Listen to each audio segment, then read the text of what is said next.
Allez, aujourd'hui, on refait des mangas, sauf que cette fois-ci, on va un petit peu changer d'ambiance, hein, ça va être autre chose que les clans et des Greyman. On va aller voir du côté d'Inyo Asano, et plus précisément de deux de ses œuvres, Bonne Nuit Poon Poon et Dead Dead Demons Destruction. C'est pas moi qui bégaye, c'est le titre. Pourquoi je te dis qu'Asano, ça va changer d'ambiance? Parce que là, on est un peu dans le dark side du Japon. Asano, c'est un auteur hyper critique, hyper acerbe, hyper noir, mais aussi hyper drôle. Bon, faut aimer son humour, mais hyper drôle. Il est dans les années 80, et alors lui, ce qu'il fait avec ses mangas, c'est surtout une grosse critique de la société, et plus précisément du coup de la société japonaise. Une critique sociale du monde, de ce qui l'entoure, des adultes surtout, et tout le monde en prend pour son grade, hein, que ce soit les politiques, le corps enseignant, les parents, la famille, les couples, le sujet de la relation amoureuse, tout le monde en prend pour son grade. Il va beaucoup parler aussi des inadaptés sociaux, de ceux qui n'arrivent pas à se ranger dans une case, qui sont toujours un petit peu en dehors de cette société, qu'il trouve d'ailleurs pourrie, donc qu'il critique bien.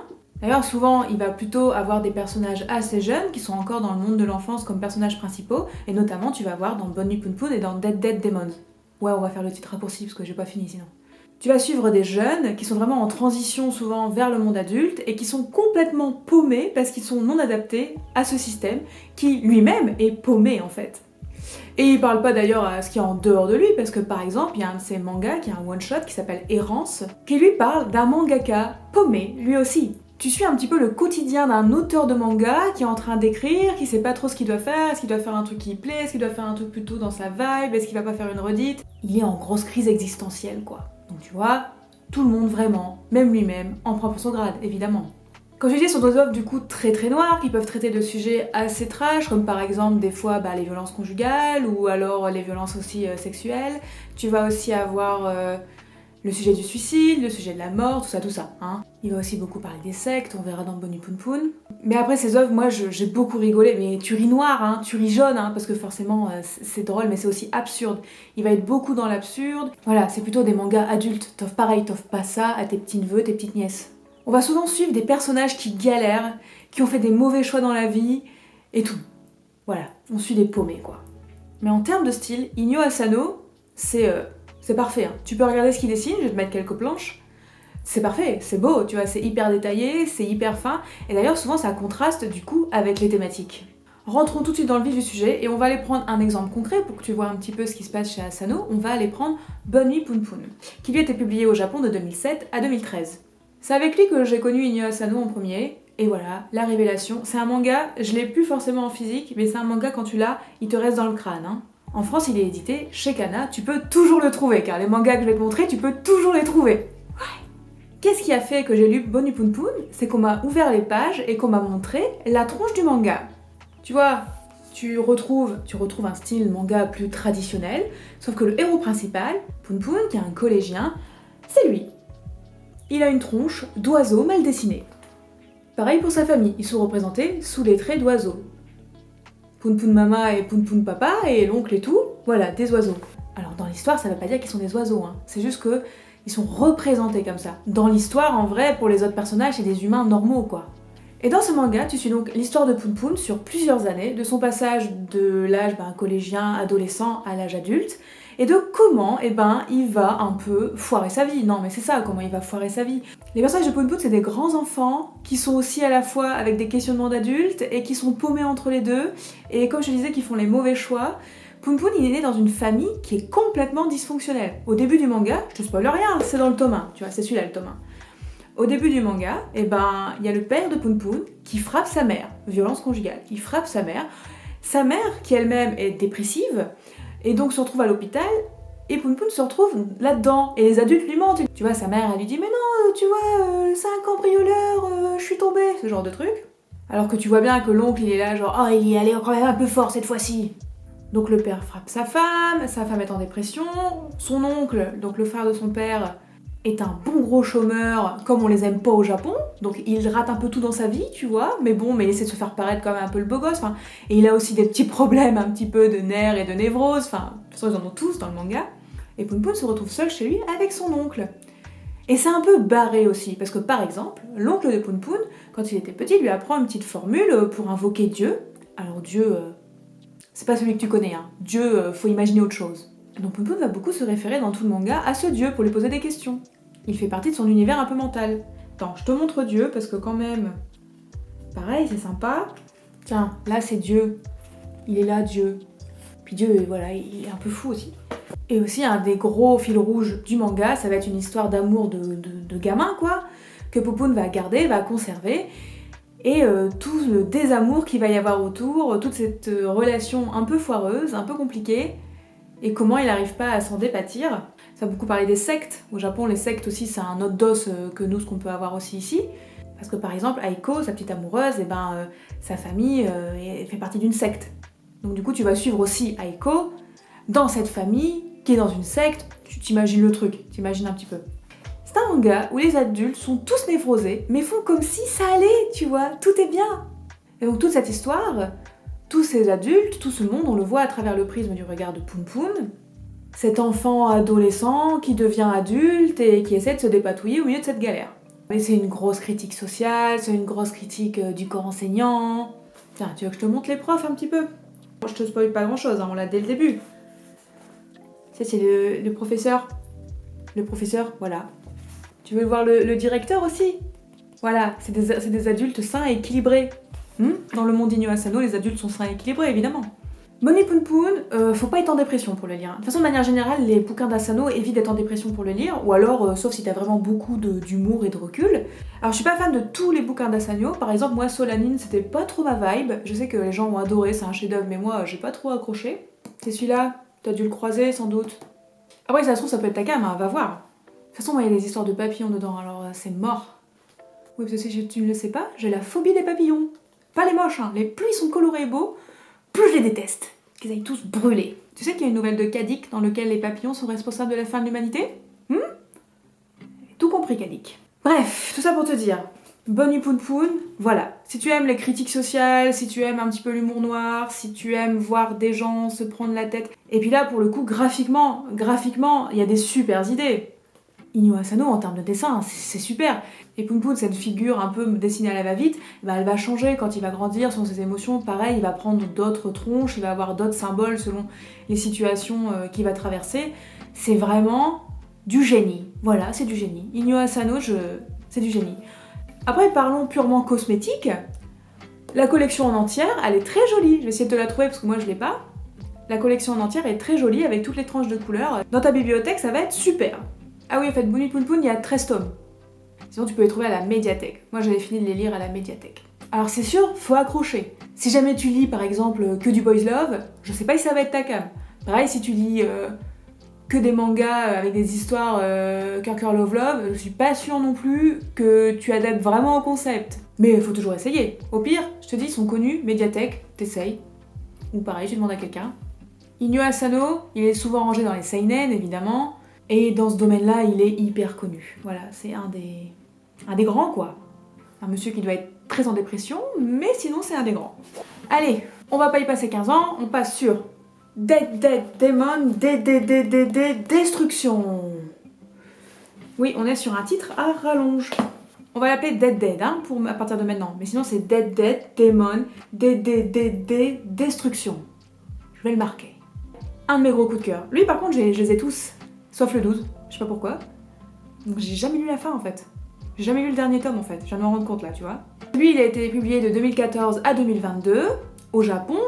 En France, c'est toujours chez Kana. Et en faisant cette vidéo, j'ai appris qu'il y avait un film d'animation prévu pour 2024. Autant te dire, je suis méga hypée et en même temps hyper dubitative.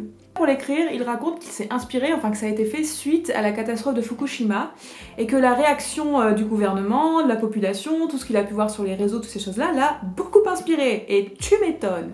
Qu'est-ce que c'est le pitch de base? Le pitch de base, c'est ça qui m'avait hyper intriguée, c'est que tu es à Tokyo, et un jour à Tokyo, il y a un énorme vaisseau extraterrestre qui s'est pointé au-dessus de la ville. Voilà. Alors dans un film américain, pam piou piou, oh là là, Independence Day, mais dans un Inyo Asano, il ne se passe rien. Voilà, le vaisseau est là, il est au-dessus de la ville, et il n'a pas bougé depuis 3 ans. Parce que nous on retrouve toute une bande de joyeux lurons, 3 ans après que le vaisseau se soit pointé au-dessus de Tokyo et ne bouge pas. Qu'est-ce qui s'est passé pendant ces 3 ans? Eh ben, beaucoup de choses. Pour les politiques, ils se sont affolés, les relations internationales, c'est nawak, t'as les Américains qui sont venus se pointer pour faire des trucs, tout ça, il y en a qui ils envoient des bombes, tu vois, enfin les Américains quoi. T'as aussi le reste du monde qui se pointe, t'as aussi du tourisme qui se fait dans cette ville, bah oui, du tourisme extraterrestre, tu vois, t'as des touristes français absolument terribles et terribles. Parce que ce vaisseau n'a pas attaqué. Il n'a pas attaqué, il s'est rien passé. De temps en temps, il y a des petites navettes qui sortent, mais bon, un petit coup de pichenette comme ça, et pouf, le machin il tombe quoi. D'ailleurs, le vaisseau tombe un petit peu en ruine, vu que ça fait 3 ans qu'il stagne là-haut. Et donc la population se demande quoi foutre. T'en as qui sont pour les extraterrestres, en mode sauvons les extraterrestres, oh là là. Et t'en as qui sont en mode non, il faut le buter, il faut faire tomber le vaisseau, ouah. Forcément, t'as un petit peu des cultes, des sectes, des mouvements politiques, t'as plein de choses qui se trament autour de ça.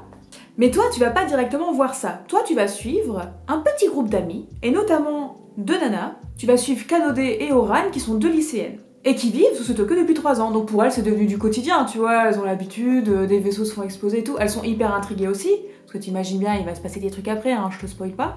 Toute cette information autour des relations internationales, de ce qui peut se passer sur le vaisseau, elles l'ont soit à travers leurs proches, leurs parents, qui sont un peu azimutés, hein, c'est comme dans Bonnie Poon Poon, hein, les mecs ils ont des problèmes. Genre par exemple, t'as la mère de, je crois que c'est de Kanode, ou d'Oran, je ne sais plus, qui est complètement hypocondriaque, tu vois. Voilà, tu vois, elle vit avec des lunettes et des machins, et elle stresse de tout, enfin voilà, la vraie hypocondriaque plus. Les informations, tu les as à travers la télé, à travers la radio, à travers les gens qui viennent à la porte pour faire la promo de je sais pas quoi. Tu as aussi les réseaux sociaux, il y a une grosse importance des réseaux sociaux, de se questionnant là-dessus. T'as un de ses potes, je crois, qui est bien branché là-dessus et qui en parle beaucoup. Et ça, pareil, c'est inspiré du post-Fukushima, où il a vu les Japonais péter un câble et dire tout ce qu'ils pensent sur les réseaux sociaux vénères, quoi. Je le trouve hyper visuel. Les pages sont sublimes, très parlantes, c'est hyper bien construit. Genre, moi, il y a ça là, cette page là, quand je l'ai vue, j'ai l'impression d'avoir un générique de film, quoi. Tu vois, j'ai eu la musique en même temps, quoi. C'est comme Bonnie Poon Poon. Tu vois ces lycéens évoluer dans cette société complètement barrée, complètement azimutée, qui a perdu le bon sens, le repère, qui est aussi pourri jusqu'à la moelle, parce que tu vois aussi beaucoup de politiciens complètement pourris, qui se tapent des jeunes filles, enfin ce genre de trucs, tu vois, genre vraiment les salopards, quoi. Tu vas les voir continuer à vivre leur vie là-dedans, mais tout en se posant des questions assez existentielles, et à la fois, des fois, pas du tout. Puis cette espèce de trame de fond oppressant, tu vois, c'est comme pendant le Covid. On avait beau être chez nous enfermés, entre la radio, la télé, tout ça, fallait éteindre à un moment, parce que t'avais beau rien se passer, il y avait beau rien avoir chez toi, t'étais stressé, quoi, parce que t'avais ce truc angoissant en trame de fond. Et c'est pareil, sauf que eux, c'est une soucoupe volante au-dessus de Tokyo. T'as les théories du complot aussi, qui vont se tramer autour, évidemment. Et ces héroïnes, au milieu de tout ça, qui se demandent ce que va être leur futur, qui sont hyper angoissées, et qui ne veulent pas quitter Tokyo non plus, qui veulent rester dans cette ville, bien que c'est un peu la merde quand même à Tokyo. Et tu vas voir aussi cette manière dont l'humanité traite cet envahisseur, très mal, hein, t'imagines bien.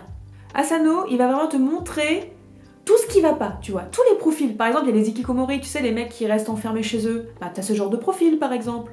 Tout ça, il le prend comme ça, il fait une grosse bouboule, et il le met dans son manga.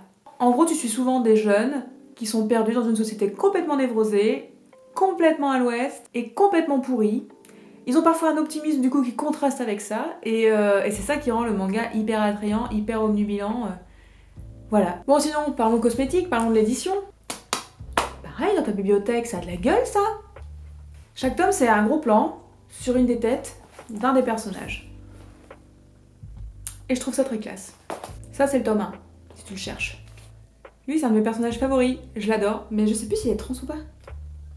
Tu vois, en te les remontrant, je me suis dit qu'il fallait que je me les relise. Parce que c'est hyper dense aussi. Les 2 mangas sont hyper denses. C'est en termes d'informations, de chapitres, enfin, il se passe énormément de choses dans un tome, tellement que c'est dur à résumer, c'est hyper dur à résumer. Ça va dans tous les sens. Moi, vraiment, je te donne le pitch de base. D'ailleurs, j'ai à peine effleuré le début du tome 1 dans ce que je te raconte à chaque fois, hein. C'est vraiment le début. Et du coup, ça prend du temps à lire. Ce que j'apprécie aussi, c'est que quand t'achètes un tome, t'as pas fini en 10 minutes. Il y a de quoi faire.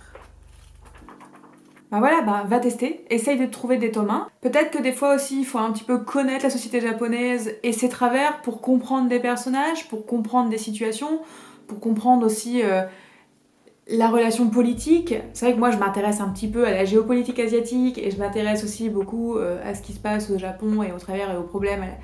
Donc c'est vrai que peut-être quelque chose qui moi m'ont parlé et que j'ai compris, qu'un lecteur qui n'est pas forcément intéressé par ça pourrait peut-être un petit peu moins capter tout de suite.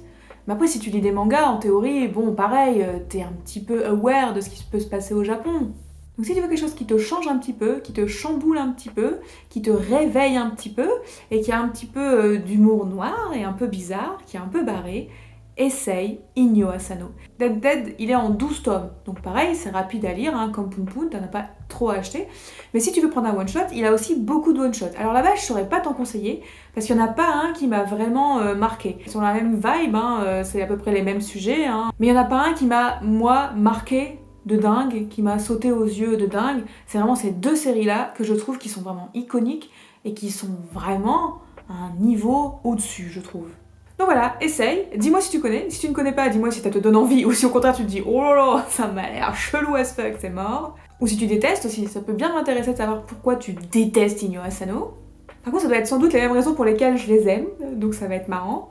Si jamais t'as des conseils de manga à me donner aussi, n'hésite pas. Et j'ai un copain aussi qui a fait une chaîne YouTube manga qui lui va poster vraiment que sur ça, donc si ça t'intéresse, je te mets aussi sa chaîne en barre d'informations. Puis abonne-toi à moi aussi s'il te plaît. Tant qu'à faire, je suis aussi sur Instagram, viens me chercher. Bisous kawaii!